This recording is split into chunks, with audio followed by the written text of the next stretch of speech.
First of all, I would like to welcome you sa ating online training about Kratky and NFT hydroponics for lettuce. And ito is specific muna natin sa lettuce para kumbaga targeted or focus kasi medyo sikat din yung lettuce ngayon. Kaya maganda na dito tayo mag-start. And also, congratulations for taking a big step sa pag-invest ng knowledge nyo bago kayo mag-start, especially sa mga magsisimula pa lang. Maganda yung ginawa nyo na mag-invest sa knowledge bago mag-start kasi madaming nag-chat sa akin, yung mga nag-DIY lang sila. Hindi sila nagdumaan sa trainings. Then, napakadami nilang may mga errors silang nagagawa which is magastos kasi nagkakamali, may gastos sa materials. And also yung time, sayang yung time na ginugol mo sa pag nag-DIY ka tapos hindi nag-success.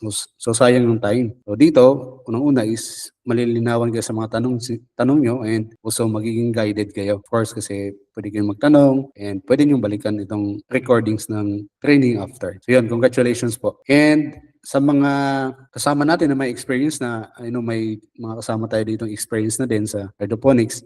Thank you for still trusting us and for joining us here. And also maybe we can have or we can get some ideas and also mga inputs from your experience, no? Kasi lahat naman tayo, kahit ako, still learning pa din. Kumbaga, continuous learning naman tayo. So yun, makakuha din tayo ng ideas sa iba sa mga kasama nating experience. So yun mo, again, thank you.